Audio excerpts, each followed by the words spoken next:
Welcome to the No Filter Podcast. Um, Is we're this the back in eating business. episode? I ain't got no food. Yeah, this is the eating episode. So how's everyone's weekend been? I mean, mine really slapped.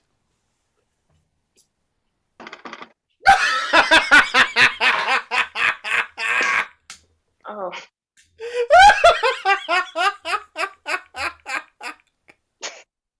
he cracked himself up with that one. No, my crack up was at Mookie's reaction.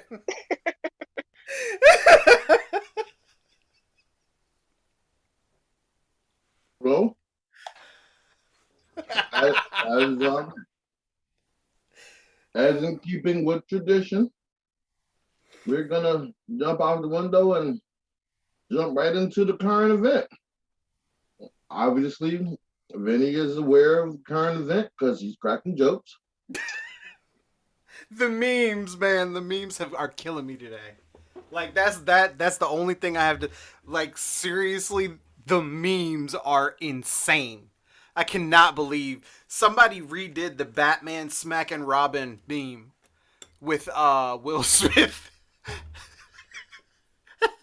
and Chris Rock's face on it. Like I Oh should be my living their god. best life out there with these memes. Yeah, living their best life. All right, your thoughts before we It get don't into the topic, like your thoughts right. on the whole thing. It don't. It don't seem like it was hard enough because Oh Chris Rock. shit! Ari, you are Um, one of my favorite people on the planet right now. I'm saying, ain't no way you should talk that much shit and hit somebody and they still standing and they able to talk. So you need to. I don't know. Go work on that. mm, Will needs to work on that. And to me, it said Jada. It seemed like Jada was like, "Hey, get him." He just went up there because she just looked at him and he got on the stage like, dude, no. Yeah, I don't think he should have did that.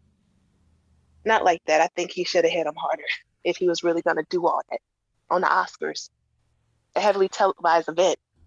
You hit the motherfucker, and he's like, "Oh wow, Will Smith just knocked the shit out of me." Okay, and he motherfucking kept going.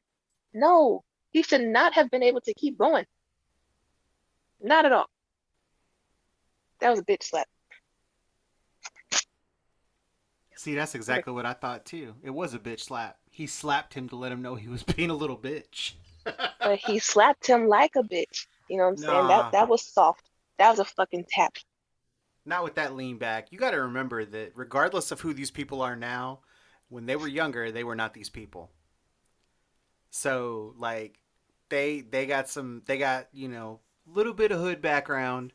Will Smith probably a little more, and even though he may have spent the last 30 years of his life or so being a rap star and being a movie star, he's still from Philly, and That and ain't when got you are nothing to and do. when you are from any kind, it doesn't matter what, but any kind of the hood, you don't fuck around like that. Like you can have a hood moment at any time. Everybody That here knows that we can have a hood moment at any time. that was not a Will Smith hood moment. That's a motherfucker singing, getting jiggy with it, and parents just don't understand. That was not a hood moment. That was a rich man acting out because his wife was insulted. No, You think that he was acting out because his wife was insulted, or do you think that he was acting out because he has still been angry and frustrated with Jada and had no other outlet, and that was his outlet? that could be it too, but that still wasn't a hood moment. Mm-mm. Like I I, said, I changed Chris Rock should have subjects. been on the floor. He should have been on the floor, not leaned back. Moop, Hmm? thoughts? I don't have any. Huh? I don't have any. He doesn't care. So you telling me that you don't care that Will Smith smacked the shit out of Chris Rock on live television. One of the biggest events that's happened in some time.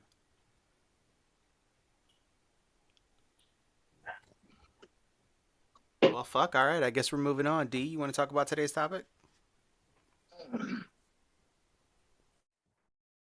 Uh-oh. Did he mute? Whatever. Unless you have something to say about the incident, the slap heard round the world. Well, the topic of the day has seemed to be this fucking slap. And I don't know if it was staged, because when you look at it, there's some indicators that it could have been more staged and rehearsed than we have been led to believe. And even if it wasn't, leave it to two well-off, powerful Black men that have transcended the barriers placed in front of them to have a fucking nigga moment in front of all these whiteys for everybody to laugh at and make memes about, make jokes about. Like we can't pull ourselves the fuck out of our own fucking way. Shit not really all that fucking funny to me.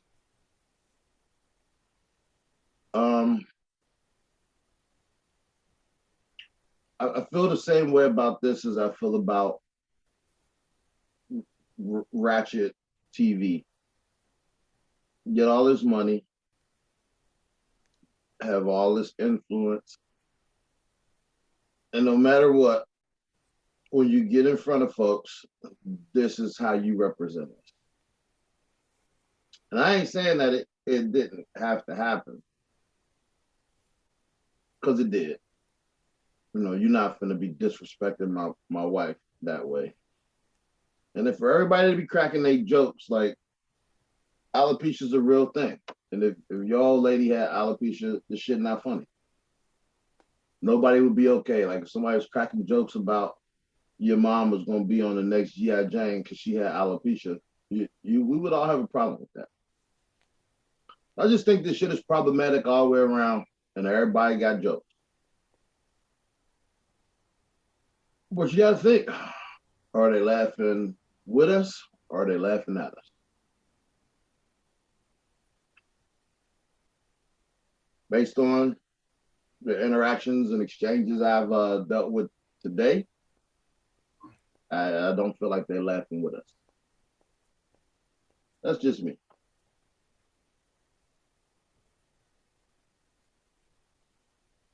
Yeah, hate to rain on the parade. Oh, you didn't rain on anybody's parade. Please don't apologize for that. Please. I'm definitely not gonna apologize for how I feel. I'm talking about raining on the parade of everyone who listens to the pod, and they've shared their little fucking memes in a public forum, and all of their little white coworkers sharing the memes and telling jokes and talking about the G.I. Jane shit, and does Chris Rock deserve to be smacked or not? Is Will gangster enough to smack a motherfucker because he's the Fresh Prince? And I don't want to hear none of this shit. Why are we having this conversation in this way? Why is there so many jokes surrounding the conversation? A Black man attacked another Black man for talking crazy about a Black woman on national TV in front of a bunch of white folks. See, there's nothing funny when I say it like that.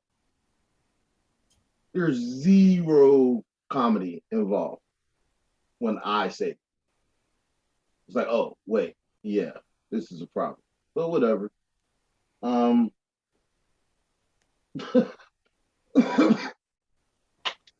See, that's So the whole. today- But man, let What's me up? interject for a sec. That's the whole. The whole thing surrounding all of this is that there are so many different emotions in what happened. Because while I've said what I've said and I've agreed with Ari, I can also, on some level, completely 100% agree with you. Because you're right. Like in that case, I know it's just your opinion or what have you, but you're right. Like it's completely correct. You can't, like, when you say it that way, it takes on a whole different tone. And then you you have to, like, at some point you have to just, I digress, because that is an absolutely valid point, and there are probably people who feel the exact same way, just like there are probably people who feel the exact same way that I do, but I also feel the way that you do. So I know that's kind of weird, but I've had a range of emotions about the whole damn thing, because when I first saw it, I thought it was staged too. And I've seen so many different videos where I'm like, nah, that shit wasn't staged. There's no way. Staged or not, why did it take place I in mean, front of I can't disagree with that either. in front of those people on the largest night in television? Why would those two powerful black men with such influence agree to do that if it is staged? And if it wasn't staged, are they simply saying that no matter how much money we got, we simply in control of our fucking emotions and we can't fucking deal with real problems? This is bullshit. I'm just not a fan. That's just me. I mean, I guess it was cute. Like when the first couple memes came, I was like, oh, haha, humor. By the time I got to work and white folks was recounting the story, not funny. Not fucking funny at all. Zero humor. And I believe that part of it for me is the fact that I don't have the same interactions that you do. Because you have like a job that you go to on a daily basis, and you see the same people, and they've gotten somewhat comfortable enough around you to say shit like that. And for me, They I wasn't saying literally. nothing. Listen, they wasn't saying nothing crazy. It was just the reality of this is what I'm watching. The Mhm. same thing, like a long time ago, there used to be this little subsect of society, and used to pass these DVDs and videotapes around, and the shit was hilarious. Like, oh man, this dude was dressed up like somebody's big mama, and he was wilding out, saying the craziest shit ever, and they was getting all churchified at the end. And it was like, oh, this is wild. Like I can recognize some of this shit, and it was humorous when we was passing that videotape and them DVDs back and forth to one another. But when I went to a movie theater and sat in the movie theater, and the movie theater was jam packed, but there was only two black faces in, and I was one of them. Ain't shit fucking funny about Tyler Perry and Medea. The act is the act. It's still the same thing. It's whatever. At any rate, um, yeah. Oh, we didn't ask. Did y'all consume? Let's see if they support our product. Did did y'all consume the content that me and Mr. Mookie put out? No. Okay. Um, Other people have consumed it. I've gotten really positive feedback. Um, Yeah, we're gonna y'all we're gonna. video got What's up?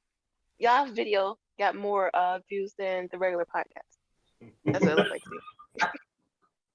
That's because they don't give a fuck about us. I'm just gonna go ahead and put that out there, Ari. Don't nobody Well, really they care did about us. offer us to come on, and we did not show. So um, I can't even say nothing. You know what? All right. Thank you for being forthright and saying that, so I did not have to defend the position and from like, I guess people may have assumed that I lied when I said that y'all were both invited. It was a known fact, the whole shebang. I told And you you lied. I mean that's cool. Like as a matter of fact, prior to broadcasting each of those pieces of content, Ari was actually talking to us and decided she didn't want to fucking talk to y'all. No, I didn't do that on purpose. I did not do that on purpose.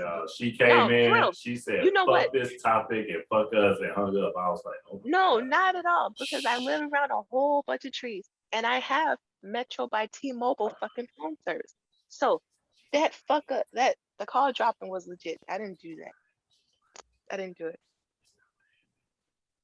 Well, I had to photograph a birthday party, so I had to go play photographer, so I couldn't make it. I just want y'all to know we did not exclude them in any way, shape, or form. Nah, you absolutely hit They're me a up bit- on Saturday afternoon and said, "Hey, do you want to do this?" And I was like, "I would if I didn't have something to do already." No, you said That's not fuck that is not the response that I received. However, I appreciate knowing these things now. No, the response I wrote was, "Can't make it." Yeah, That's right. all. So, listeners, that's what we were told. Well, I mean, Vinny said, no, hold on. I don't like fucking texting anything. I don't like sending messages by typing. I don't feel like, it's always better for me to communicate at the very least by voice. Because there's too much shit that gets lost in translation in text messages. So now we're discussing it. Personal stance have to do with what the listeners inquired about. Like at the end of the day, Vinny said he couldn't make it. Facts. That was what he gave us as a response to attending the special event. Ari, however, spoke with us in real time, and when we said, "Okay, we're going to record," she said, "Bye, bitches." No, I did not. I did not. Right, you didn't say nothing. We heard crickets. That's not right. That's not accurate. Fuck your topic and what it stands for. Oh my God, my soul. I cried a little bit after she hung up. After we finished the podcast. Mookie, you a fucking lie. You don't even like Wow. Wow. Yo, she made sure she got that fucking out. She stuttered the first little. She was like, "Nah, bitch, you finna get all of this." Wait, like, God damn, my bad. I'm sorry. Am I such a bully? All right. Yeah, you are a bully. You're the mean one. So to the consumers of the content, we do not know if Leela will ever return. Because Mookie pissed her off. So what was the feedback with her on? It was generally positive, and people enjoyed her take and the banter between us all, even if not her particular position. However, I'm not uninviting her. None of us have uninvited her. We have extended the invitation. You don't have to address it yet. No, I will field this, sir. Okay. I will field this question. Everybody won't fucking say I did it. I didn't do shit. I have a firm policy that I asked her to join today. She has something to do. Cool. She get one more invite. And I'm not asking no more. Now they can ask. I'm not asking no more. There you go. I'm sorry. Back to you, D. Sorry. Hey, Mookie. Nope. I think this is going to be the first time I ever say this to you. What? Why are you like this? Why am I like what? Why do you fucking hate people so much? Why are you like this? I don't hate people. I'm not a big proponent of begging people to do some shit. That's just me. And I'll ask you, I'm like, hey, I asked her today, hey, you want to get on the podcast? No, that's okay. All right, cool. We got one Wednesday. Hey, you want to come on the podcast? No. After that, now you can say, hey, are y'all doing it? Can you invite me? Sure, got you. I am not asking. That's just me, though. I'm not asking. That's all it is. And with that being said, I'm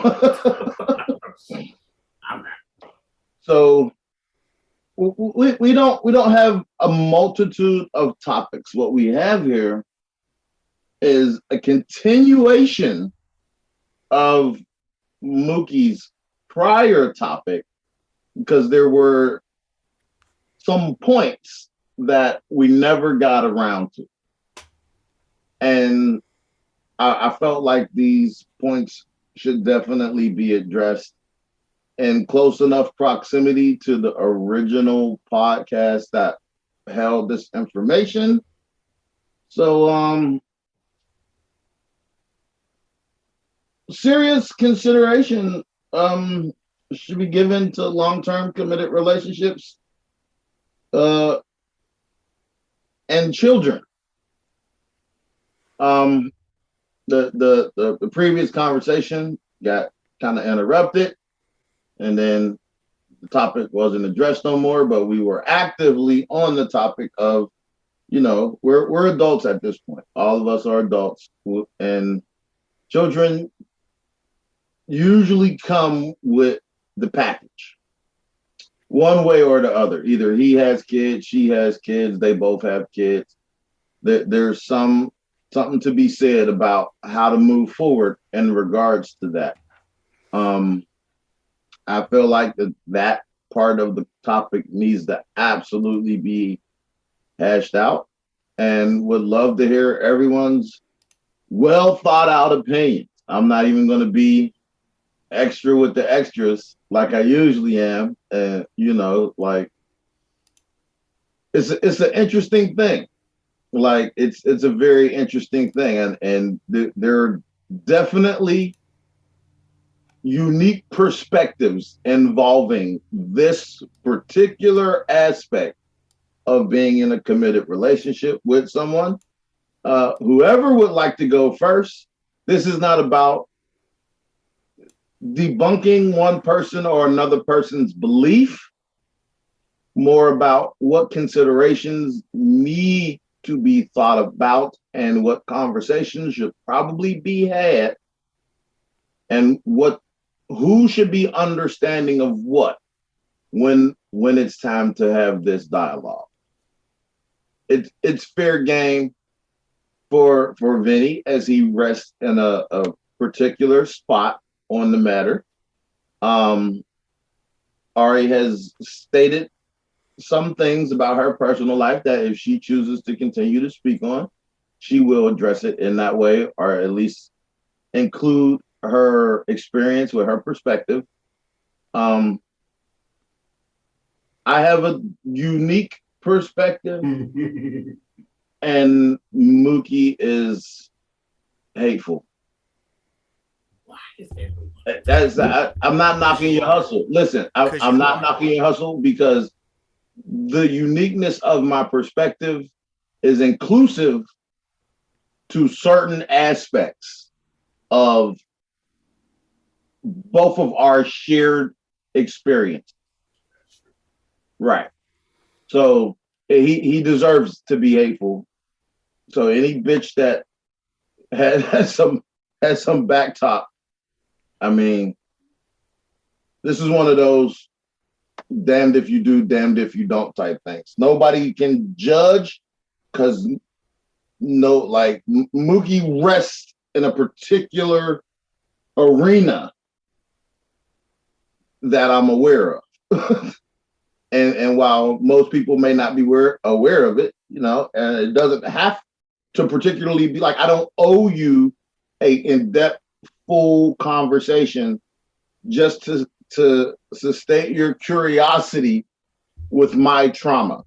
I can offer you a simple no, I'm not with it, and move the fuck on. And you can feel however you want to feel about it, but I don't have to relive my traumas for your fucking curiosity in this type of fucking conversation. Because bitches can what if all day. But we not what ifing when the situation is an issue. We're just not fucking what ifing. Because I'm talking about the life that has been lived in the situation that we're in, and what I'm unwilling to accept or put myself through. So feel free, Vinny, Ari? Because I'm pretty sure y'all would have better, more positive takes on the matter, as not to be jaded by hateful Mookie or bad experience me. Nah, man, I want to hear Mookie's shit first. Why would you want to hear? Well, that's not what we're doing because it's my topic. Right? Like, why would you want to hear my traumas first? It will skew you. You should go first, buddy. So, would you ask a question in a more concise manner, D, please? what is your take on having the conversation about moving in or having a serious, long-term, committed relationship with the person with the child? What questions do you feel like should be asked and addressed? What concerns do you have? How does the conversation go? That's a lot, man. It most certainly is.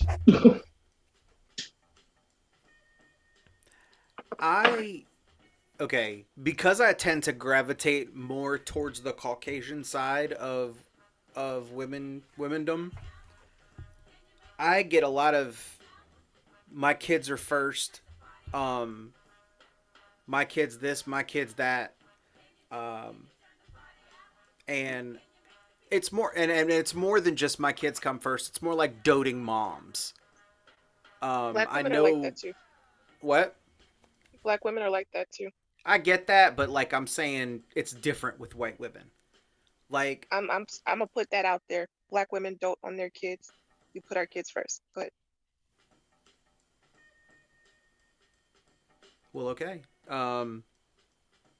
Maybe I should clarify by saying that these women are that I know of have gone way too far with it.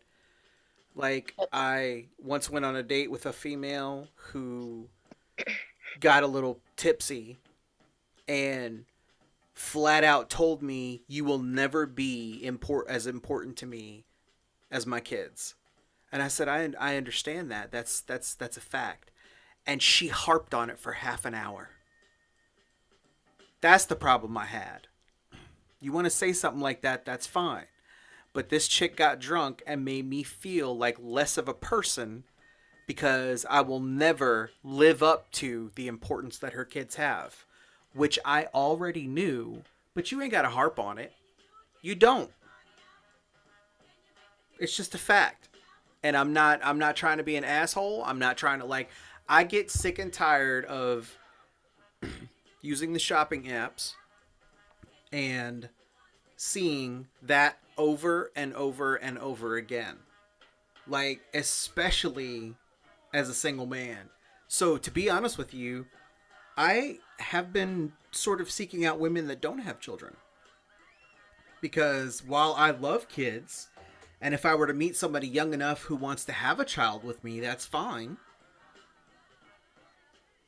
But I just can't like I'm so tired of seeing single moms and part of it, Ari, I'm sorry for even implying what I implied, but part of it also has to do with different moms saying that they are all about their kids and swearing that they do everything for their children and then me meeting this person or listening or talking to them over the phone for a long period of time and realizing that they're completely bullshitting about it. That they're not as good of a mother as they claim to be, and that I don't want to be around somebody like that. so that is narrowing it down to those particular women that you have encountered. Don't Yes, generalize us like that. that was not my intention. I apologize. What I was generalizing was a very specific sect of women who act like they dote on their children and they really don't. Okay. So it just took me a second to get there. And in the meantime, I may have said some offensive things, but I apologize for those things. Please don't Will Smith me. Okay. I- Why can't I have a soundboard where I could play Red Man right now? Cause I slapped the shit out ya. but yeah, go ahead. God. Anyway, Ari, you got to come back, please. No, I mean like every mom is not a good mom. You know what I'm saying? And I'm gonna say it doesn't matter what race they are. You have some white women that suck. They rather, I don't know, smoke their meth than attend to their kids, and you have some Oh black women that rather do some other shit. I'm like, you know, shit!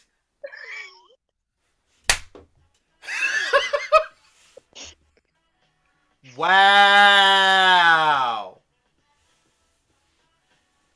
Somebody out here smoking their teeth.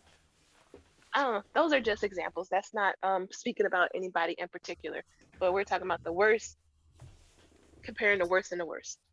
You know Mm-hmm. what I'm saying? So me in particular, I love my fucking kids. You know what I'm saying? They get on my nerves a little bit, but I love them. Any chance I get, I'm gonna show some pictures off. I have beautiful kids. Um, and that's not just me saying it on here. In real life, I do whatever fuck I need to for my kids. I spend time with my kids. I talk to my kids. Blah blah blah. That's what it is.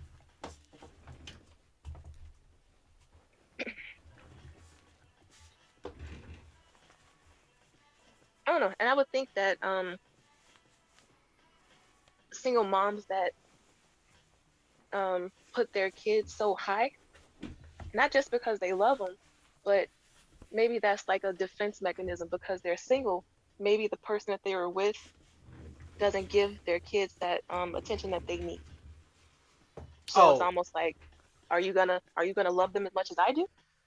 yeah, here's the problem with that. A lot of these women are so adamant about not introducing their kids to men that it could be months of you seeing somebody before they'll allow you to meet the kids, which I don't have a problem with. If that's what you feel, that's absolutely fine. Do what you got to do. But if your children are old enough to know what you're doing, if they old enough to know are old enough to know that mommy's single and that mommy would like to find somebody to settle down with, then like maybe you could just have a conversation with your child instead of making single dudes like me feel like a complete asshole for trying to hang out with you. Because I I think get you're that a taking lot. that. I think you're taking that the wrong way. So you're dating somebody, and you could be like, oh, she could be like, here, meet my kids. It's like after a fucking week. You know what I'm saying? That's too soon. So it's almost like a vetting. We're vetting each other in that. Oh, I'm Okay. yeah, I completely agree with that idea. But But it's at what it's not point? Go ahead. it's just about being certain. Are you gonna do right by me? Are you gonna do right by my kids? I'm not gonna introduce you to my kids right away and then the next day that you're gone. You know what I'm saying? Um, there has to be some consistency and stability with your presence in my life before introducing you to my kids, right? Yeah. So every woman that you date, you want to meet her kids. Are you trying to be everyone's daddy? No. Oh hell no. I need you to pump the fucking brakes real quick there, Ari. That's what it sounds like. Like, why haven't you let me No. meet your kids yet? Oh my God. No, that's not what I No. mean. Like I don't know how to describe it. Monkey, why are you looking like that? I'm listening. Okay, so let me try to break this down without being disrespectful. You got 1 minute and 40 seconds. I know. I recently had a really good friendship with somebody who introduced me to her son. Her son is almost graduated or like that age, high school. And she decided she wanted to end the situationship. I get it. There were some things that happened that I don't even want to go into all that. However, everything was about this kid. And when I say everything, I mean like everything. Like she would specifically do she was a vegetarian and she made breakfast sandwiches for her son 2 a day for a whole week straight, and I never saw the kid eat one of them. Like not one time. Now I didn't see it, but like she was making stuff that she couldn't even taste it. You know, she had no idea whether or not the food was good. She would just make stuff and give it to him. And I'm just like, that's just weird to me. You know, like, So is he not supposed to eat because she eats something different than him? that's not what I mean. That sounds No, weird. I That really sounds look. 10 weird. seconds. You're complaining about an attentive mother. All right, let's continue this after the break.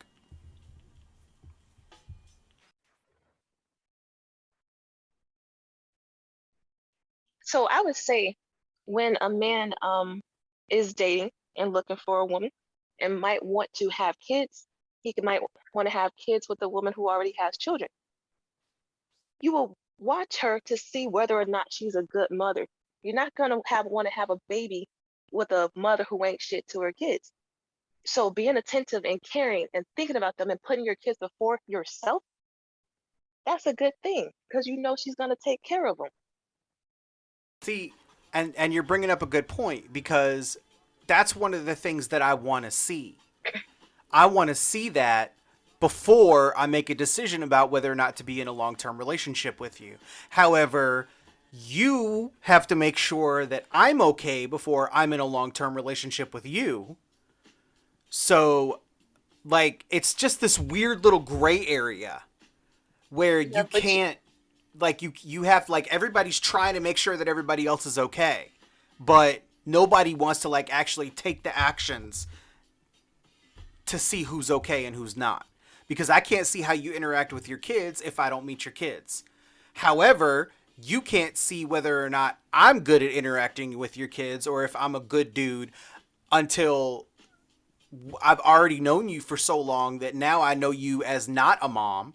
I know you as somebody who, you know, we're going out to dinner and whatever. And like we're hanging out with each other and talking all the time. But I don't know how you interact with your kids. It almost sounds like, I mean, I get like wanting to know each other like that, but it almost sounds like you've put yourself in competition, competing for the attention of the woman that you're dating when it comes to your kids. And the thing is, you always have a choice. If you think she's giving the kid too much attention and you're not getting enough, you can move the fuck on. See, I have a problem with that though because, nah, that's, you know what? That's me trying to be Cap again. I'm a shut up. It's too many motherfucking women out here to be focused on one bitch you complaining about. You're right. And I know that, but like going through trying to find somebody who's decent enough to want to spend all my time with, it's just, it's so fucking exhausting. It's But then just that goes back to exhausting. you settling, like we were talking about before. Are you That's settling? true. You've been settling. That's true. Okay, Mookie, What's up? your input, your comments. I think y'all are going down a very interesting path. I like it. Mookie, move your hand. Move your My hand. bad. Can you hear me? I thought it was going to do that. I think y'all going down a very interesting path. I like it. I like what y'all are saying. I like how y'all talking. I like the interaction. Would you care to opine, sir? Nah, y'all having a good banter. I don't want to interrupt that. Y'all okay. I agree. I mean, I agree with some of the things y'all saying. Y'all are right. Sir, we would like you Okay. to interject into the repartee. He's not going to. So my question to you, Vinny, is how long would you wait, or do you expect to wait before meeting the kids? 1 Couple month. months? 1 month. What the 1 fuck? month. 1 you Some month. women not disagree? even having sex with you within a month. So Oh, they having sex with me. You ain't got to worry about that. That was, I'm just saying, that was some kind of women, they're not even gonna give it up within that month. And I mean, if they don't, that's cool. But that's a conversation that I had with them, and that's another Mhm. story. Mhm. Like, and if it's a conversation I had with them, chances are I stop talking to them because I'm not gonna be with somebody when I can't have sex.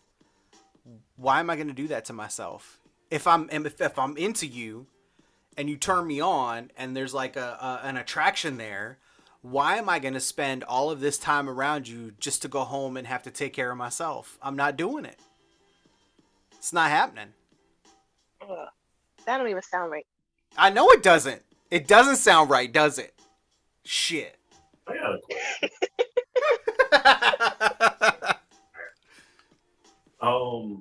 Y'all were talking about okay, so Benny obviously said a month.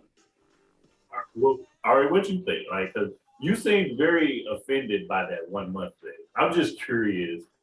Like, do you think what's like a year? What you think like a year, like 6 months, like Um, 18 days? honestly, Like, honestly, for me, before my husband and I got married, I waited 4 months before introducing him to my kids.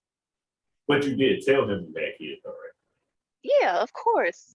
I mean, I Of don't know. course. He saw like he saw pictures and everything, but for I guess it's more of a personal choice and decision, and it's up to the guy if he's willing to wait that long. But in my particular situation, 4 months and he was cool with it. And he was happy that I was not in a rush to introduce him to my kids. I don't know. Huh? Hmm. What'd you say? Mookie, you better speak up. Right. I said I'm not in a rush to meet nobody. I don't even want to meet nobody's kids, honestly. See? Well, that's because you an asshole. Because I don't know, I think it's like elements to the relationship. Okay, if I were single, I want to be sure that I can fucking stand you, you know what I'm saying, before we go into meeting my kids. Because if you're meeting my kids, that means you're going to be around for a minute or for long term. You know what I'm saying? And you have to think about how shit like that affects kids. Okay, they're constantly I challenge your thought pattern. um, I'm challenging you specifically to say what makes you think that a month isn't enough time to do that. that's a personal choice for it to be a Exactly. month. I Like wouldn't do it. I wouldn't do it in a month. just because you wouldn't do it doesn't make it. Does that make it law? Not at all. I said that's Okay. a personal thing, but for me, I would not do that. And there's no judgment for anybody else who does do it. That's just my personal thing.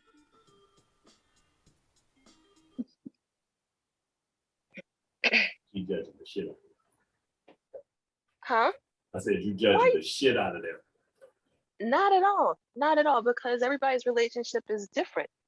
Meeting somebody's kids after a week could be something that works for you. No judgment at all.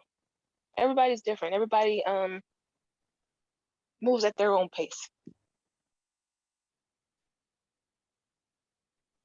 Oh, okay. Sounds like everybody is kind of set in particular corners.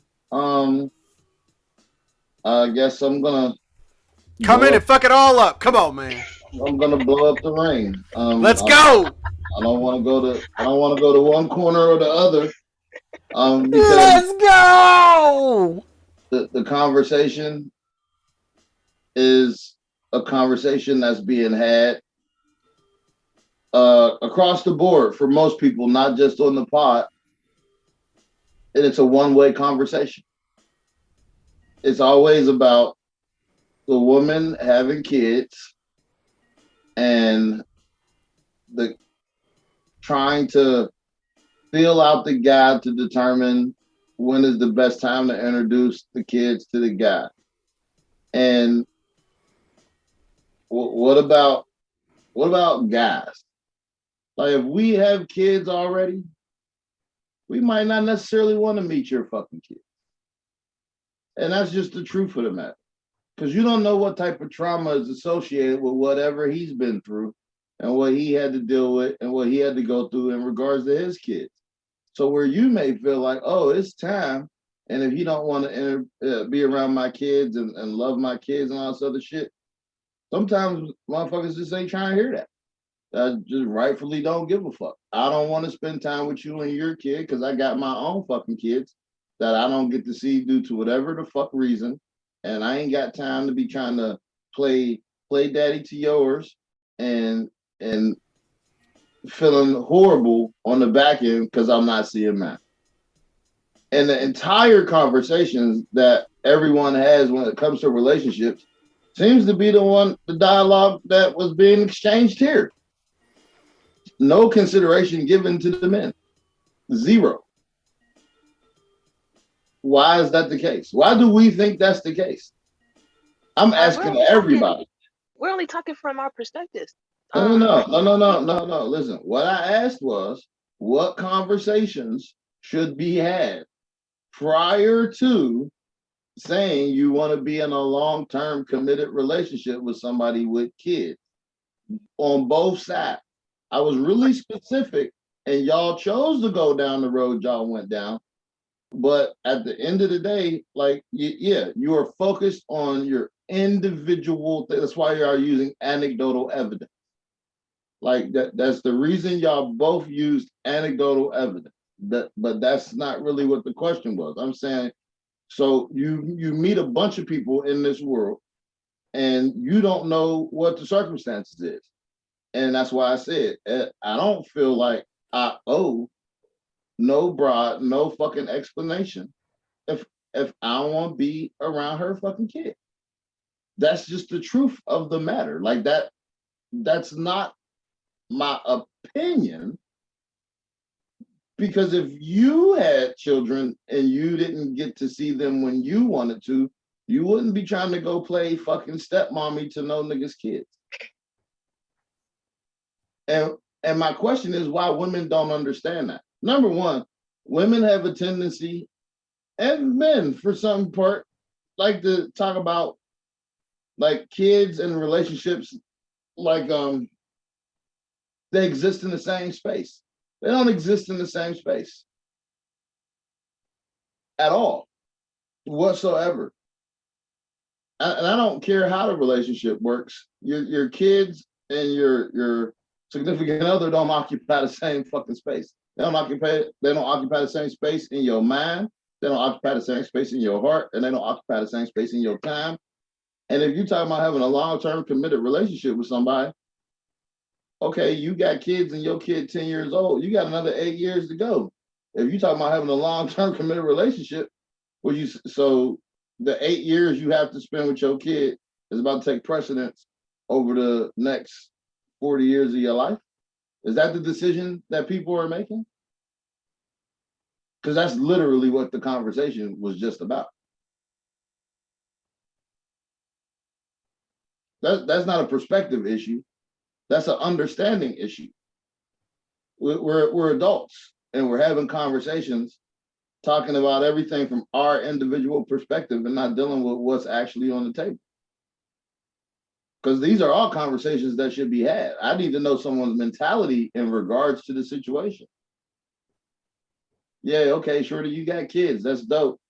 I got kids too. So when you want to have kid time, I'm finna go have kid time. And no, it's not possible for me to like I will fuck with your kid be cool, whatever. I don't love your kids the way I love mine. That's ridiculous. That's fucking retarded. I'm not even that's like, come on, man. That sounds crazy as hell. And I know people like to say it, like I've heard it growing up. Like I heard them say, you gotta love me like you gotta love my kid like you love me. Number one, that's nasty. Number two, like that's not even a real thing. It's not possible.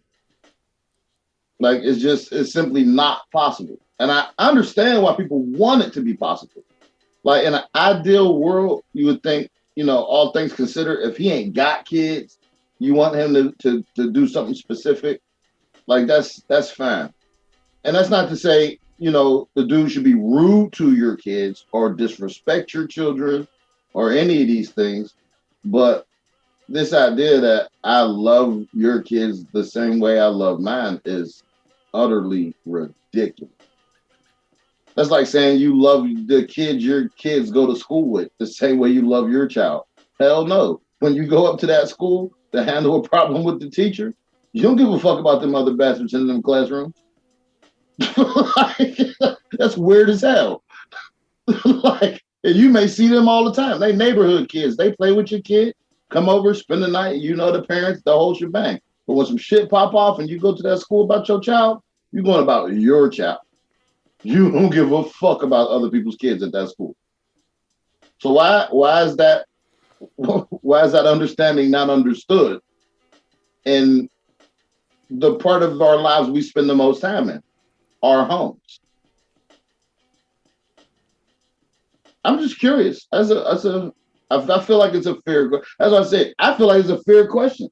Someone you asking a guy who has been stripped of his ability to see his children for whatever reason, whatever the fallout was between him and her, divorce, baby mama shit, whatever the fuck it is, you're asking him to come play daddy to yours, and all right, this is for you. Are you giving him the same carte blanche access to discipline your children the same way he would do his own?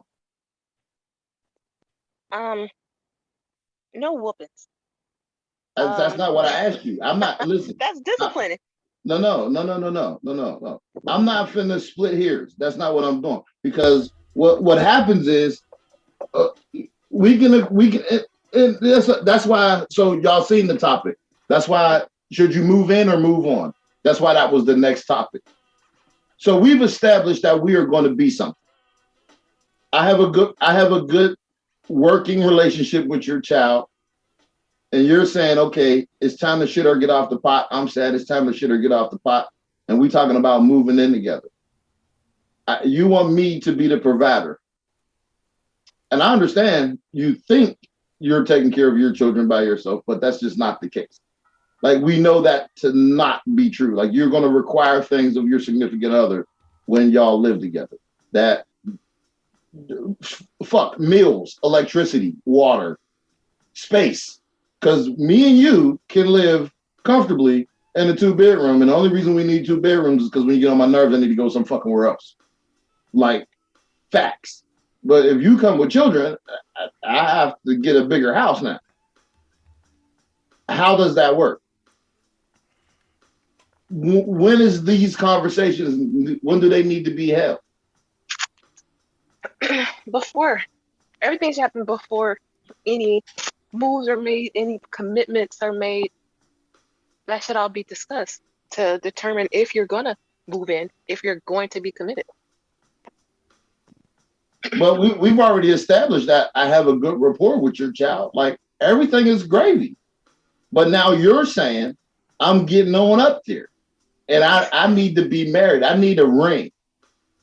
I need you to fully commit to the societal pressures and standard that is marriage, because my family and my religion and my background all denote the next step in the evolution of our relationship should be marriage.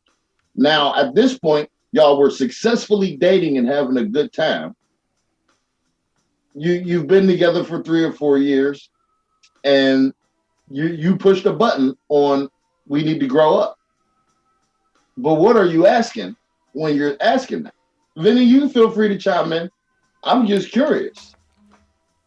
I really want to understand the logic of the people who have the conversation from a position of not understanding the other. And everyone can have a conversation from their own standpoint, because we all come with that. Based on your experience, yeah, you can have a conversation. But when you're having a conversation, you do have to account for the other person you're having a conversation with. I think you should have to wait. You said, I think you should have to wait a month or more to meet my kids. I'm saying, okay, we got to that point. 2 years have gone by. I'm a regular addition to your life. I come pick you up. Hell, sometimes when I'm feeling charitable, I come scoop you and your kid. And now you're saying, well, we need to move in together, or we need to up the ante, get married.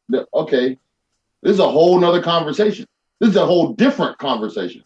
You're emotionally invested. You've invested time, energy, effort, circumstances, blood, sweat, and tears into the relationship. Money. Right. And now put money into it. Now you're saying we need to move in together. I'm comfortable in the place I live, in the domicile that I reside in. I'm comfortable.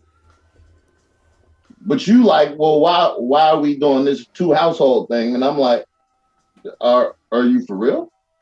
You think you you get to push the button on the atomic bomb? Because you're saying, well, you can do what you need to do to my child, except for that means you don't. Number one, that means no, I can't. There is no exceptions because if we have a child together, I don't give a fuck what your opinion is because we're 50-50 in this.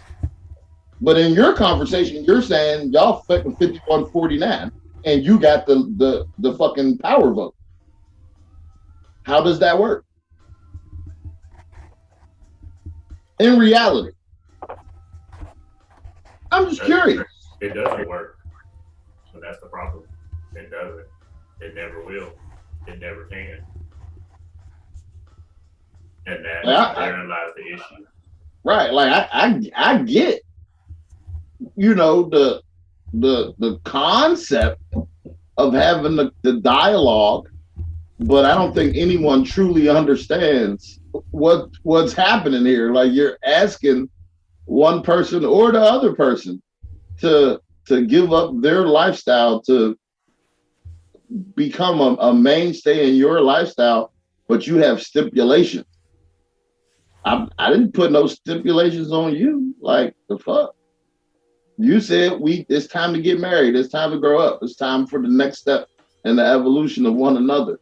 But you about to tell me you got a problem with how you're right. It may not be physical corporal punishment, but I'm also very intolerant of disrespectful children. So what happens when your child decides it wants to be disrespectful? What do you do? What do you do as a person?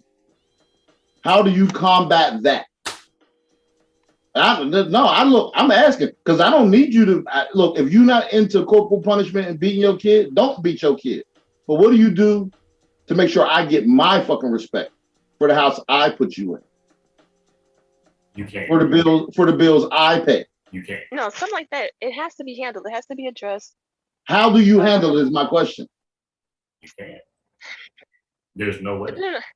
No, I believe in whoopings. I guess this has to be according to what the fuck it was. But either way, it will be addressed. It will be handled because I don't agree with that.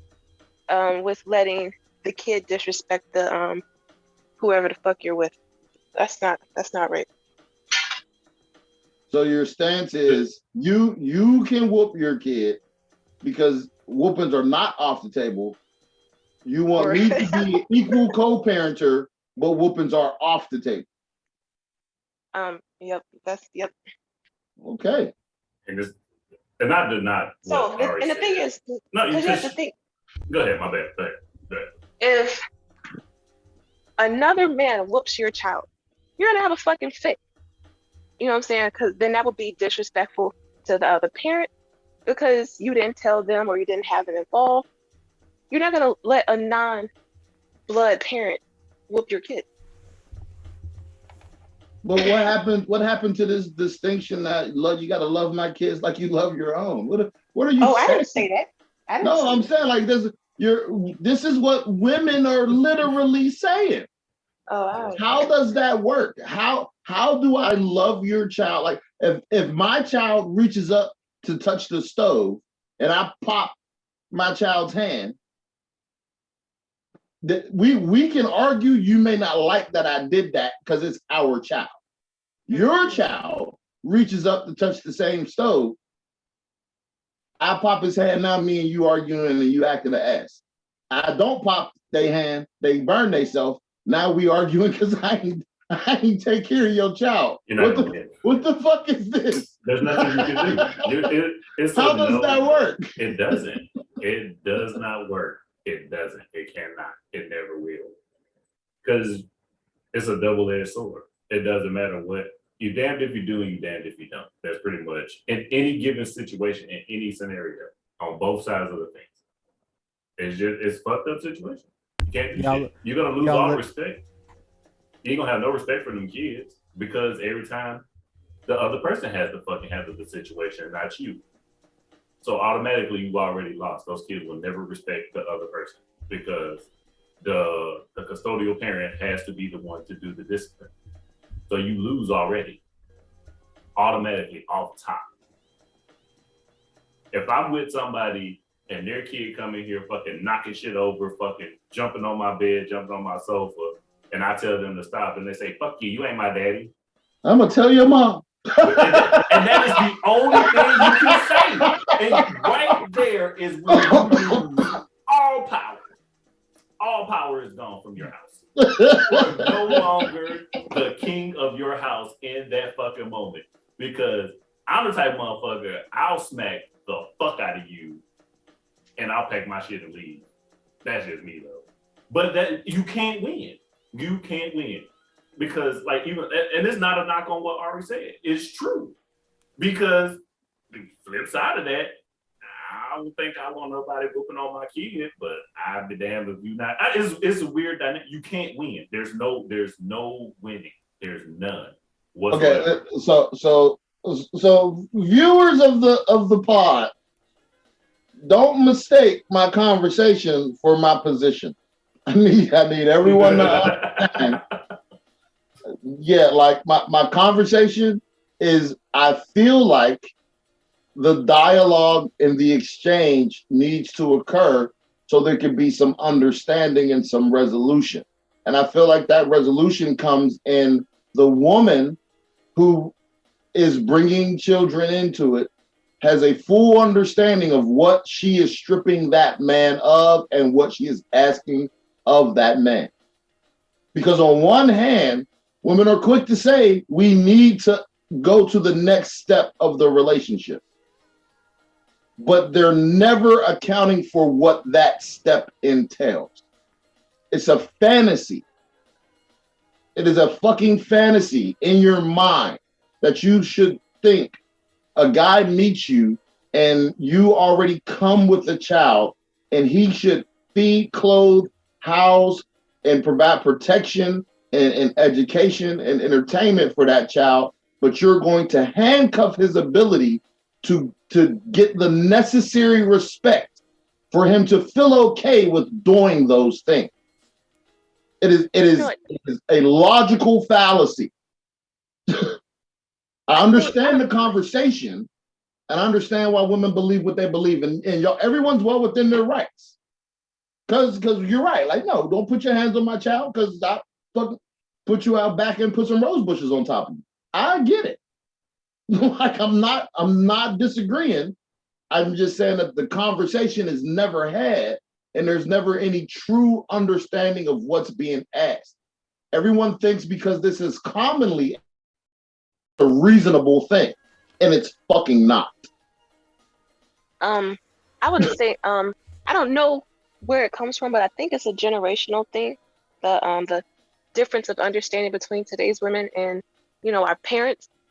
Oh, you mean whack ass modern women? Oh, go ahead. Yeah. So my stepdad has been around since I was 4 years old, right? I'll be 38, right? So that's a long ass time to be around. But anyway, he told me to do something. I was a little kid. I told him, I said, I ain't gotta listen to you. You ain't my dad. What do you do? I'm on the steps. This motherfucker snatched me off the steps, had me dangling in the air. Like, what you say? And the thing is, he was given that permission to discipline me, right? And our relationship, you can't tell me that's not my dad.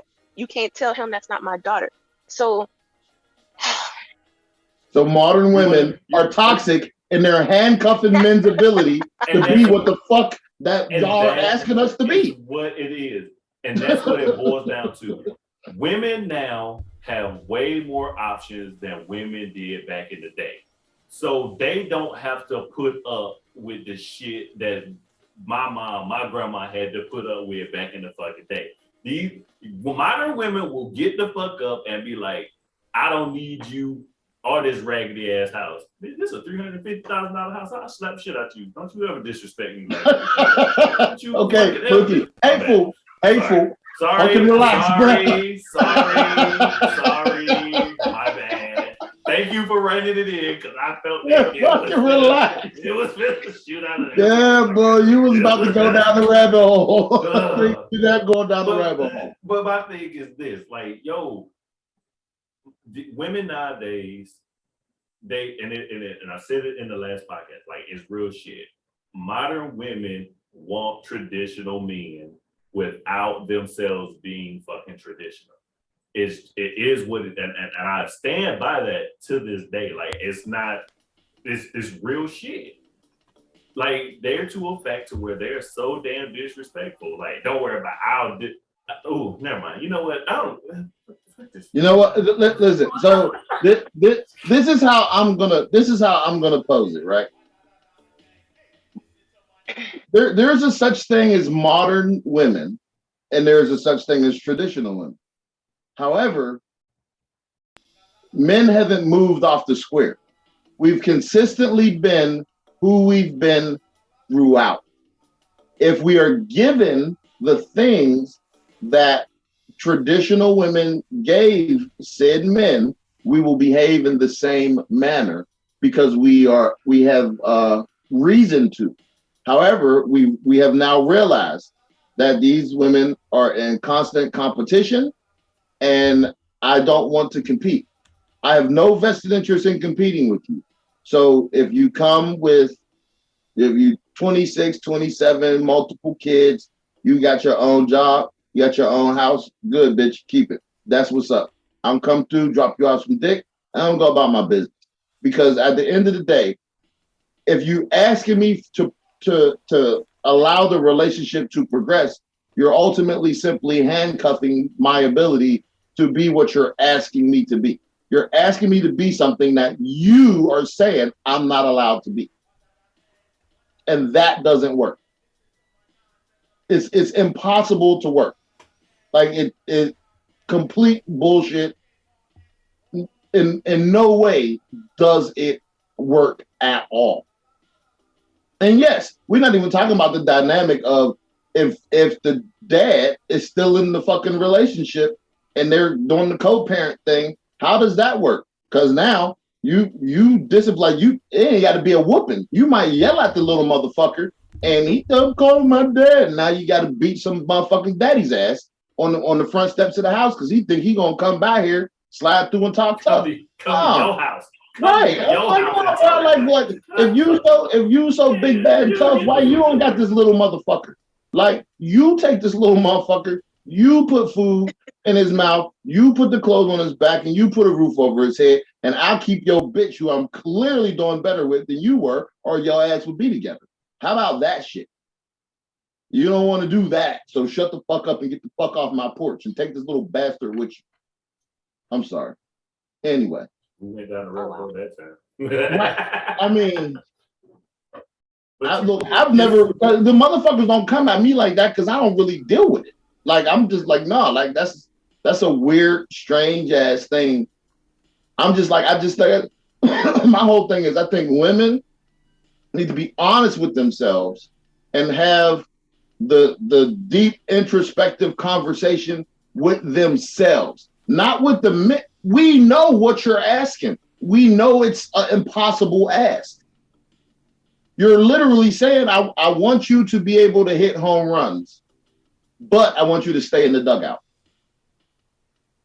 Bitch, I don't want to play baseball. Fuck you. Like, the fuck, you're crazy. That's not even a logical ask. And that's what's being asked. Like I said, it was an interesting conversation that I thought should definitely be continued, especially after the venom that was spewed toward myself, and my stance on women and children and fucking with women and children. I don't give a fuck what people do. You enjoy what you're doing, just know what it exactly is that you are doing. Everyone should be clear and understand exactly what they're getting into. And sometimes I don't think the women understand what they're asking a man. And I don't think some men fully understand what's being asked of them. They just feel uneasy. They feel like, For some reason, my wings is being clipped. Like she keep asking me to fly, but she's clipping my wings. Like this is weird. I don't know what it is. I can't really express it. It feels crazy. Like, and it's such a common thing to ask of men. Most men just agree to it because it's so fucking common. Like, yeah, of course we're supposed to take the next step in a relationship. Of course we're supposed to move in together and get married.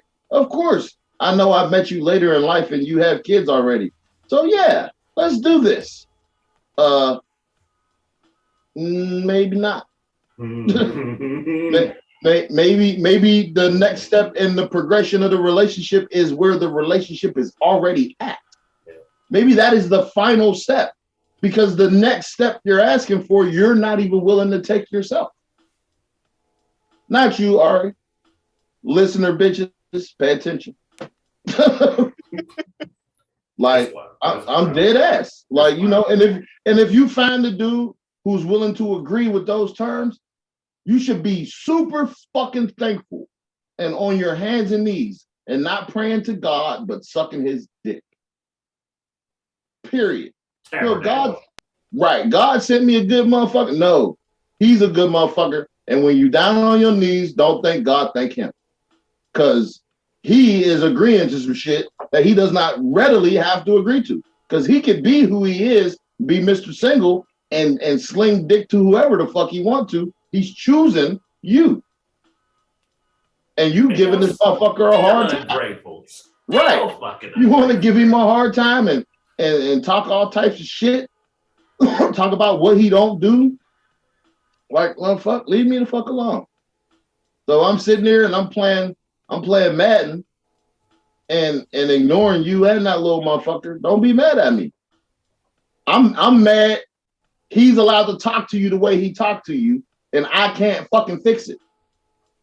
So I gotta fucking listen to the woman I love be viciously disrespected by a goddamn 13-year-old, and I'm supposed to be okay with this. That's what you're saying. All the shit I buy this motherfucker, all the shit you buy this motherfucker, everything we do for this motherfucker, and he's allowed to disrespect you, and I just gotta shut the fuck up and accept it. Bitch, leave me alone. I'm playing Madden. Leave me the fuck alone. I don't want to talk to you about this. Because if I talk to you about it, it's just a fucking argument. And it's an argument that you're creating. Because you don't understand what the fuck you asking of me. That's it. It's interesting. This pod's going to run a little bit long because Mookie's topic needed to be addressed. This was absolutely Mook's topic. This was on his shit. There was no way I was letting it go. It wasn't happening. We didn't get around to it. Yeah, I mean, listen, there's no way. Like, I thought it was too good and too necessary of a conversation, especially with the unique perspectives on the pod. Every one of us come with a different perspective, so to speak. Like, I don't solely speak from the anger or hostility perspective, because that's not my life. That's not my reality. Like, I'm not agreeing to settling with you. I'm just not. We're gonna have the conversation. And I mean, if your feelings is hurt, your feelings is hurt. What the fuck else is there to say? It's crazy. Like the whole it's wild, especially when you end the situation. And the reason I'm not really getting into it is because nope. That's why. So when y'all see this, and y'all be like, oh, why he ain't talking? There's a very specific reason why. It's because I don't know how not to. So because it's gonna be bad. Like I gotta. Anyway, that's why D. If you see D, he keep pulling me back. So. Okay, so anyway, that topic is dead. Listen, it still has legs. It's still running. It's a zombie. It's going to kill people. It's going to eat people. It's going to change people. We were not here to offer any resolution, simply understanding and insight into the different perspectives that may exist on one side or the other, or in the middle, or on the fringes, if this is a situation you're in, you should probably be trying to express and have a real conversation with your significant other. And if you have been in a meaningful relationship and you have yet to approach this topic in a real way, how meaningful is your relationship? You may think something totally different than the person you're with, and you're just assuming something. You probably should have the dialogue. And if you're not having the dialogue, it's one of them things where it sounds like you're avoiding it. And think about what he's thinking about. If you're avoiding this topic, it is what it is. Yeah. So we not on. Yeah. Well, you got more move, but without your personal life bleeding all over us. I'm gonna try. I ain't got time to bleed. Ray, right. When I get out of context, rein you back in. And I two times out of context, then I'm done. That's it. No, one time out of context because we about to do the you know what? Shit. You know what? Never mind. I don't got look. My thing is say your piece. Is make sure when you're entering into a relationship with someone, make sure you understand exactly what it is that you are asking of that other person, right? Like, especially if you have kids and that person has kids, you have to be understanding and sympathetic of everything that is involved when it comes to that situation. It's not just you in a relationship. It's other people that are in a relationship too, and other people have feelings.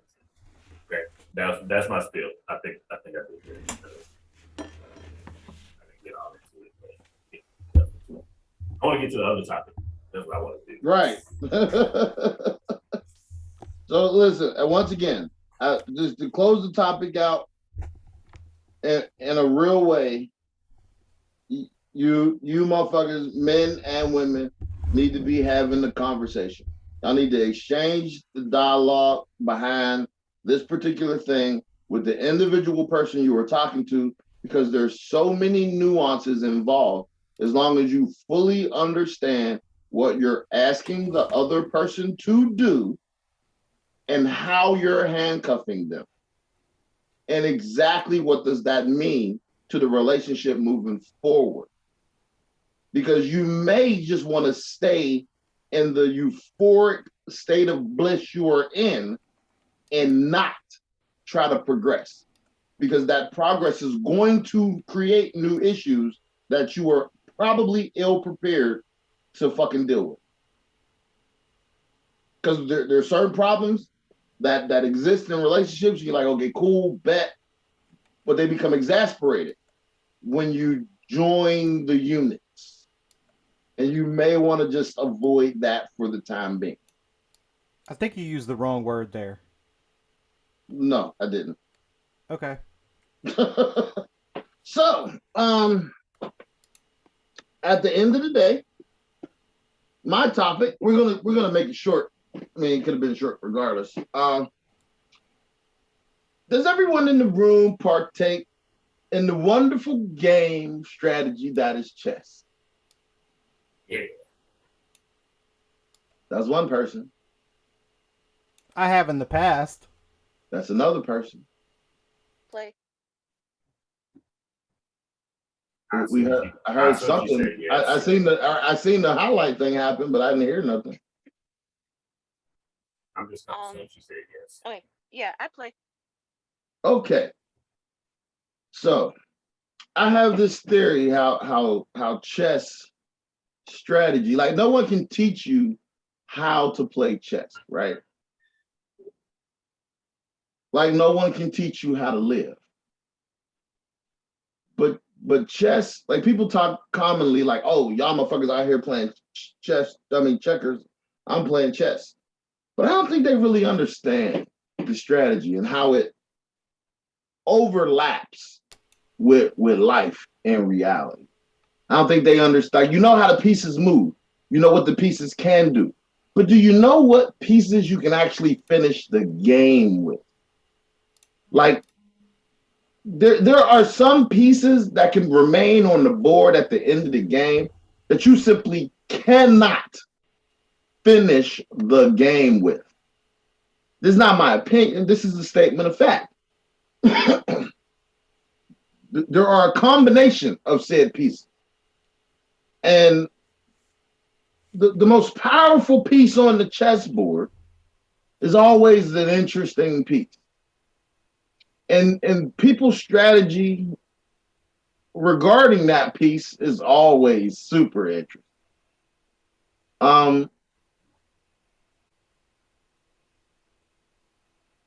Look, what is your, and without giving it up, because we've had this conversation a million and one times. I was hoping you right? would put me last. Yeah, But no. Without giving it up. When you're playing, it's sort of like my golf theory. Like in golf, you're not really competing against other people. You're competing against the environment. Hence, like the score is kept by being on par or under par or over par, right? So while there's 100 people playing with you that day, you're not playing with them. You're playing against the course. I view chess kind of in that vein. It's all about the strategy. It's all about knowing your strengths, knowing your weaknesses, and understanding your opponent. Your opponent is the course here. The other person is sitting across from you. Because I'm not playing the pieces on the board. I'm trying to understand what you heavily rely on and how you view the board. So I can make a determination of what I want to do. Do you have a particular strategy in mind when you approach the game of chess? For me, when I'm playing strategy-wise, I'm really kind of like what you said. Depends on who I'm playing, how I'm playing. I don't go in with any particular mindset. There is nothing is of value in the game to me. Okay. Nothing. We're playing. Okay. No, you're good. You don't have to go no further. Mr. Vinny, same question. Same question to you. I haven't played chess in so long. I mean, my strategy, I would say that if I was to even attempt to play again, I wouldn't even, like, I can't even comment on this. I want to comment on this, but I honestly thought that when I saw you push that topic through the message, I was like, oh, I wonder where he's going to go with that. I didn't know it was actually about chess. I thought it was like, I thought you were gonna take it into some like who's playing chess about moving in shit, like where's the strategy at from that, and I was like, motherfucker, that's gonna be a tough one. But I used to like playing chess a long time ago. Okay. All right. Did you hear the question? Say it again. What is your strategy? Or do you come to the board with a strategy when playing an opponent in a game of chess? Most definitely come with a strategy. Because I want to win. You're whispering. I said I definitely come with a strategy because I want to win and I want to protect my pieces. Okay. You and Mookie are on opposite ends of the spectrum. It's interesting. You speak about protecting your pieces, and Mookie outright said he don't give a fuck about none of them pieces on the board.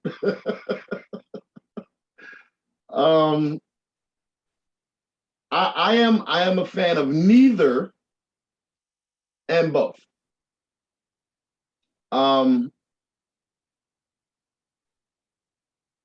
I don't have an opening sequence.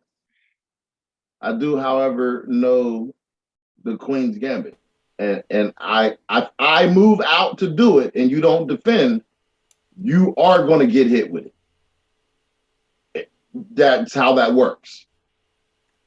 And I'm prepared to sacrifice her. immediately in the beginning of the game because it gives you a false sense of security because you're probably so heavily reliant on your queen. And I think that's how life actually works. Where you spoke about protecting pieces, it speaks to the mentality of most women. Where Mook spoke about, I don't give a fuck about none of these pieces. Okay. That goes with that. I don't know why I don't have no charger. Because everybody can see that when it's going to pop up on the screen. So you didn't have to say that in that way. You could have just been like, "Yeah, my battery's about to die. Fuck y'all. Y'all ain't shit." I'm coming back. Right. Like so. Ari's going to leave us briefly, shortly. I'm trying to hook it up to the laptop. Just get on the laptop and hit switch.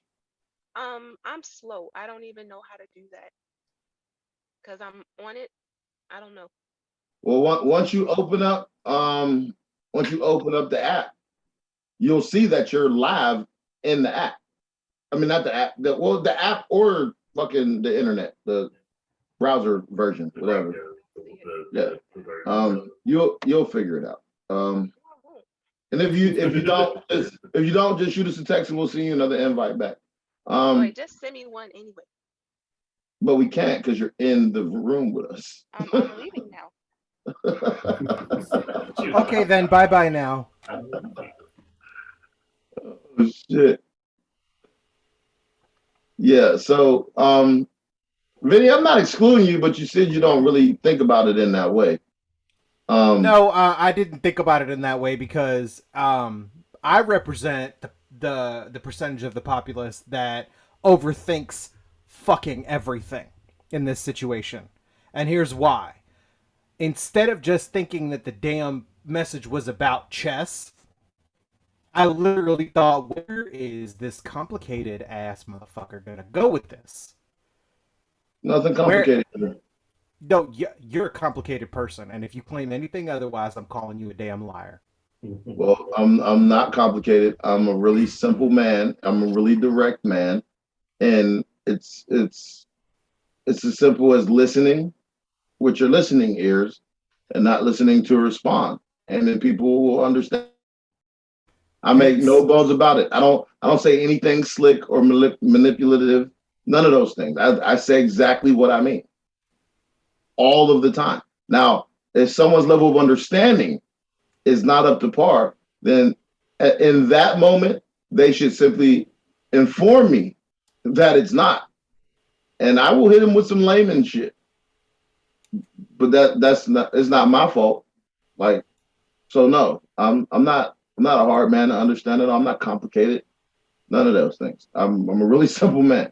And I'm so simple that my chess thing, it does have deeper meaning, right? But it's not related to what we were speaking about.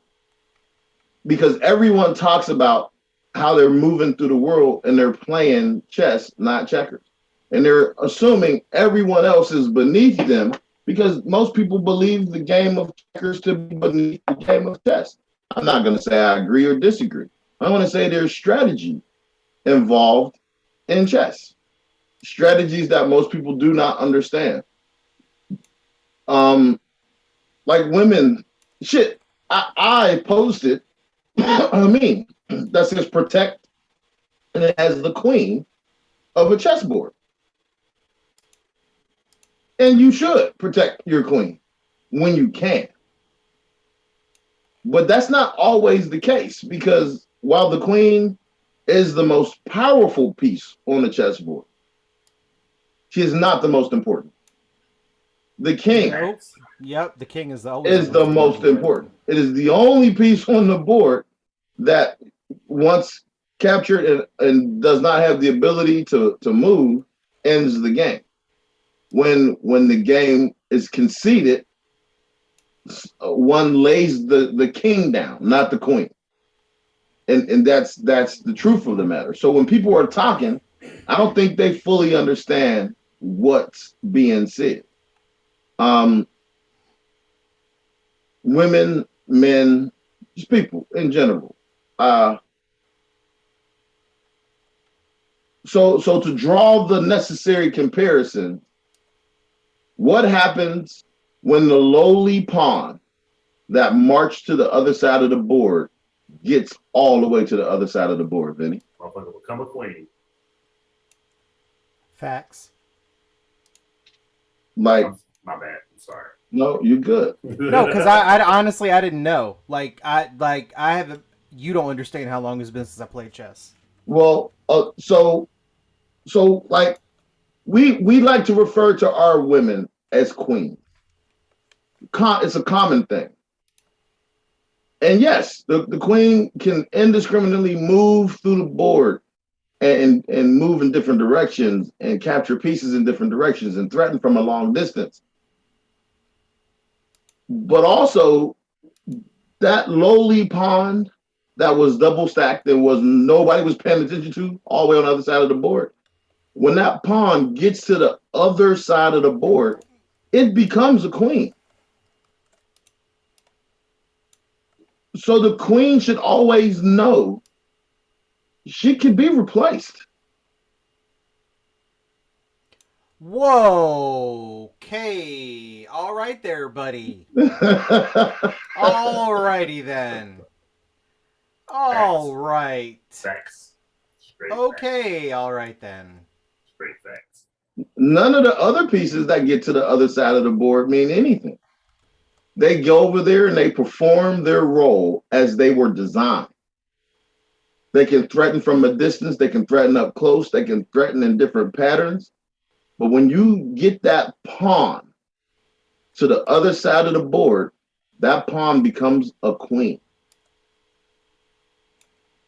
and has just as much power as the original queen and allows the player of the game a distinct advantage while having two queens on the board. Or hell, even if it got replaced, who cares? Right. No one cares. So when everybody listening and talking they shit about they playing fucking chess and not checkers, are they really? Do they really understand the strategy involved? If I sacrifice my rook, both my bishops, both my knights, but I get my fucking pawn to the other side and mate you, I still win. And I can effectively do this without decimating your pieces. You could be moving across the board indiscriminately, just taking all my pieces off the board, feeling like you're winning, looking over, counting the pieces you got, talking all the shit in the world. But when that lowly ass pawn gets to the other side and you're trapped behind all of those things that you fucking love, you are in fucking mate. And the game is over. It's real shit. I love this conversation. I really do. And it needs to be applied. And people need to understand what it actually the fuck means. Because yes, look, you got me where I needed to be, and I appreciate it. I appreciate all of the things and the trappings of our engagement together. But no, bitch, you can be replaced. The game is over. Right. It is not about you. It has never been about you, no matter how much power you have, no matter how many pieces you have taken, no matter what the fuck you feel like you've done for the betterment of the game. I can place you in a position to sacrifice you and replace you with a piece just as powerful as you. And that's how chess is played. And that's how you turn chess into an asshole game. Is it an asshole game or is it the game and that's the way it's designed? Oh no, I meant like play it like an asshole. That's not playing like an asshole. Listen, and this is why I said Ari and Mookie were on opposite ends of the spectrum. Because Mookie, we've had this conversation. He fully understands exactly. He will sacrifice every piece on the board if it means I'm going to win. Because he understands he is the king in the game. Where Ari outright said she wants to protect her pieces. She's playing the game to protect the trappings that she has amassed, that she began with. But none of those things mean anything if the king is in jeopardy. You can't save the whole game, and like you trying to save everybody at the expense of losing the fucking game. Like I don't play like because the whole thing of the game is to put the king in check. That is in checkmate. Like once you checkmate the king, he said it. You topple the king. The king. So game's over. The game is over. When you lose the king, the game is over. When you lose the queen, the game continues on. That is how it's designed. Yes, the queen is powerful, can do whatever the fuck she want to do. That's cool. But at the end of the day, when you out there trying to make all these moves, and the king, and you lose, you still lose. You lose the game. The game is over. When you lose the king, the game is over. It's just that simple. And y'all motherfuckers don't get that. It is just simple. It's a simple strategy. Lose the king, lose the game. I'm the king. The queen is just another piece on the board to be used for the end game. Thank you. That's it. That's not even no asshole shit. That's just right. It's not a matter of if I lose the queen, it is gone forever and I'm completely crippled and I can't. No, you have to adjust your play style. You do what you have to do with the pieces that you have left, and you recognize if I can get this pawn to the other side of the board, I get another queen. So the piece that starts out as the sacrificial lamb, that ain't shit, that ain't nobody thinking about, can become the most powerful piece on the board. Not the most important, the most powerful. And that power can reside in the original queen or the one that's replacing. May I ask a question? You can ask whatever you feel. Explain to me why this is not a misogynistic and patriarchal discussion.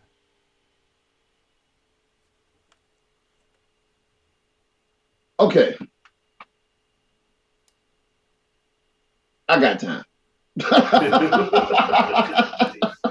I got time today.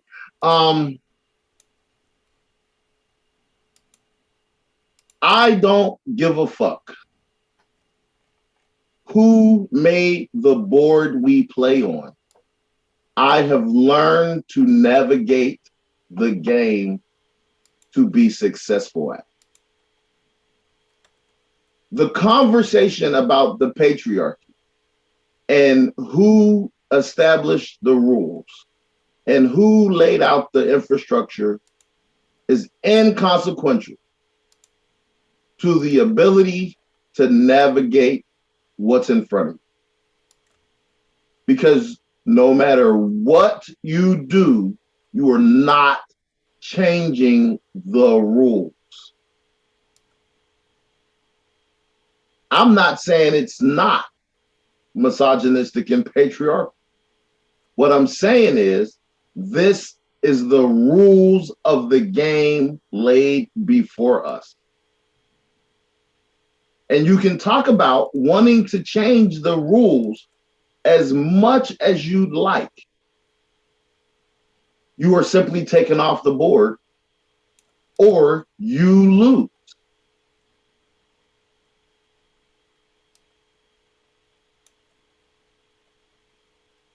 This country was founded on racism.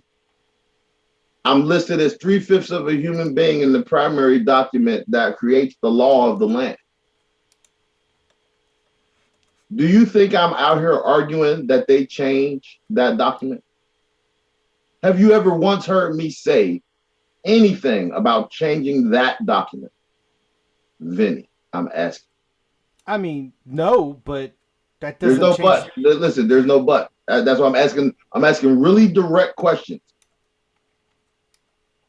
So we know how the country was founded. We know how the infrastructure was built. We know exactly how it impacts us. We know where the pitfalls and the traps are.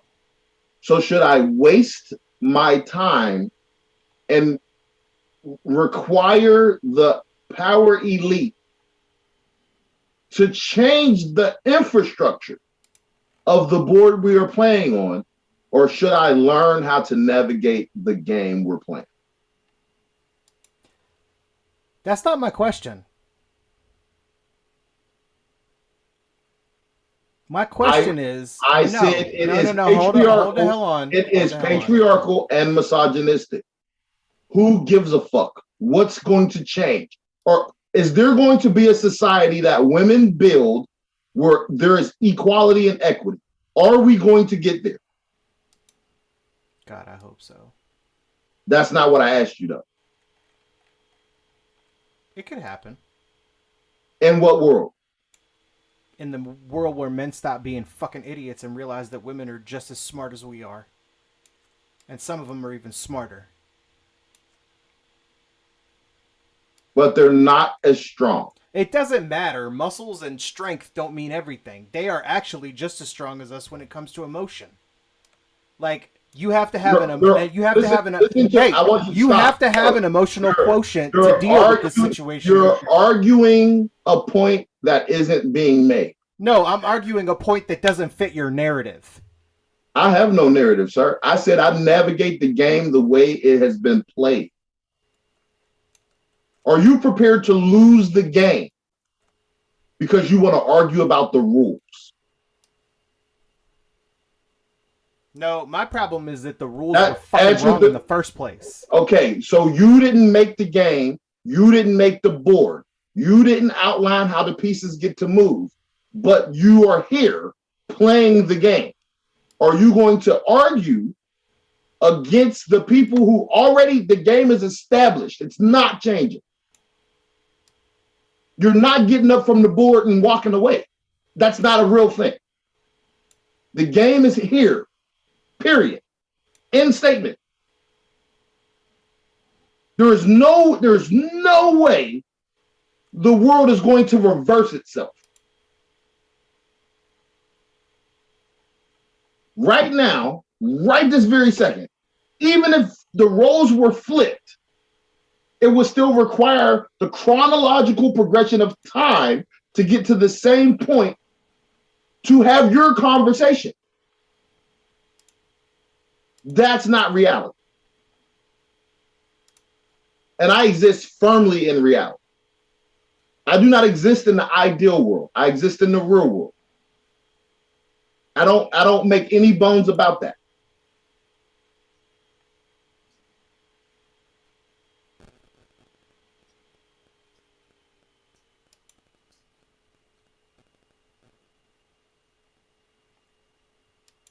Do you remember the functionalist perspective versus the conflict theory? Of course. Because I'm a conflict theorist and you're a functionalist through and through. No, you're a functionalist. Functionalist, exactly. Because society functions as it was designed. Where are you going to change the rules of society? My idea.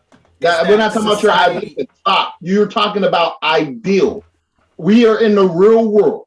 There are rules that govern the real world. Even in the Matrix, Neo is held to the standards of the computer. We are in the real world. None of us exist in the ideal world. None of us. Even if you were in a protective bubble, the bubble would still be affected by the gravity in the real world, which is what would keep you on Earth. It would still be affected by oxygen, which is what would allow you to breathe. It would still be affected by weight, which is contingent upon gravity. So even in your protective bubble, the rules of the real world still apply. Why are you trying to argue about your bubble?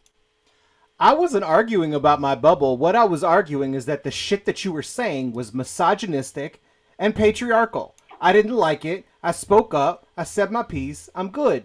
Y'all can continue your misogynistic, fucked up patriarchal conversation about chess. How is it fucked up? Let's hear your opinion. You were literally saying everything about how a woman can be replaced. Anybody can be. No. That's the route you went. That's literally what you said. Listen, number one, lower your tone. Number two, that is not what was said. What was said was, while the queen is absolutely the most powerful piece on the board, she too can be replaced because the king is what makes the game be over.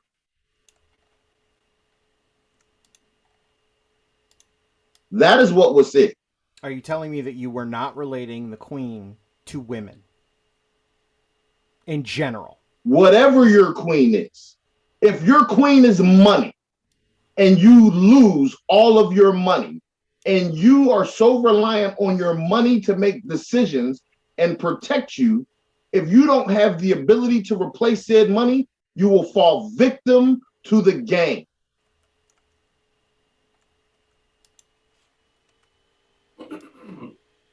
Whatever argument you want, that is why everyone says in every scenario, I'm playing chess, not checkers. That was the entire point of the conversation. So yes, while we definitely applied it to relationships and things of this nature, understand the game is still, when the game is over, all the pieces go back into the fucking box. All of them. And that's when the game is over. But no piece on the board is more important than the king. 0 pieces.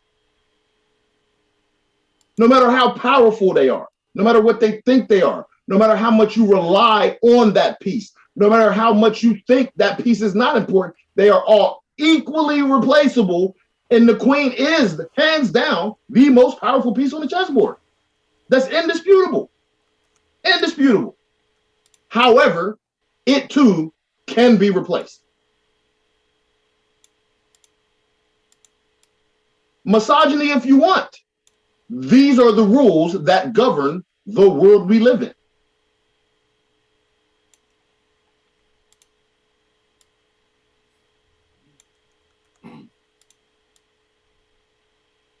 I can bitch, cry, moan, and complain. I can bitch, cry, moan, and complain about racism all fucking day.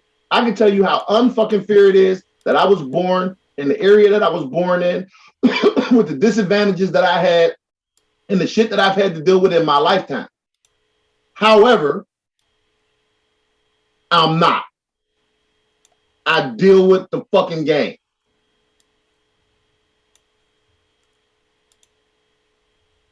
Period.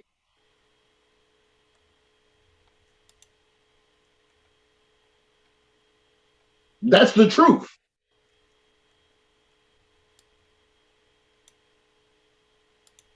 And where there is no reverse and no benefit to racism, women have an inherent advantage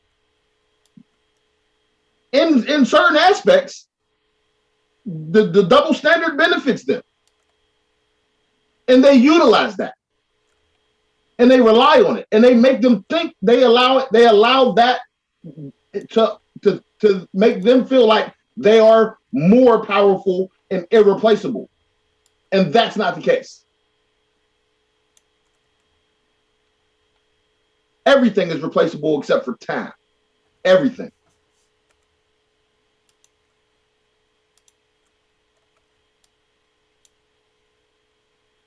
Biblical references, I got them. Historical references, I got them. Academic references, I got them. In every culture, every society, period, point blank, the rules of the game have been established. Crying about the rules don't help you win the game.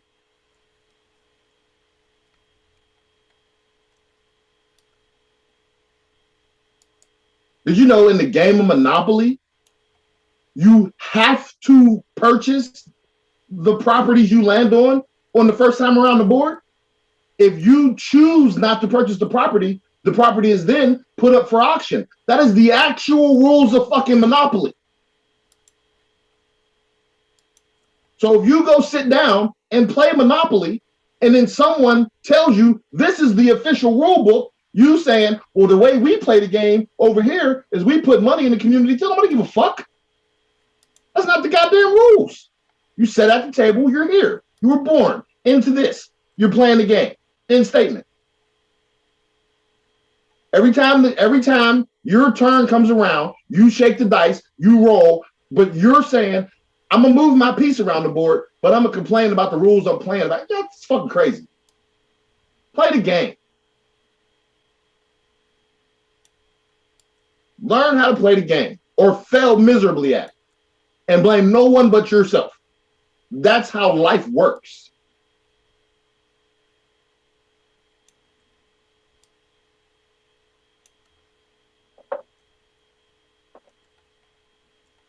Yes, we exist in a patriarchal society.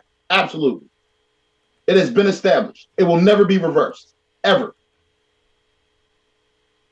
Right now, if all the men backed up off of this shit and allowed women to take over, guess what? It would crumble. Period. End statement. It would crumble because they don't have the ability to maintain the infrastructure that has been provided to them due to the patriarchy.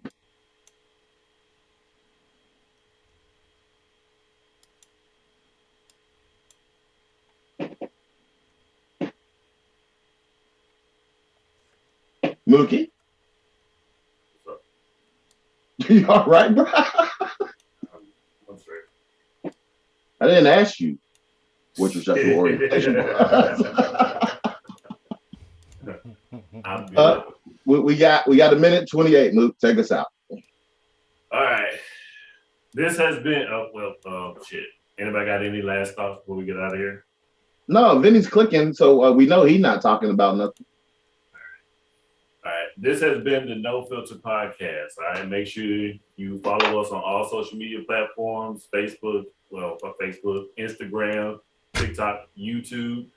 Make sure you click, like, follow, subscribe, and share the video. If you got any comments, questions, or concerns, any topics you want us to talk about, make sure you hit us up at the No Filter Podcast 2022 at gmail.com. All right. We gone.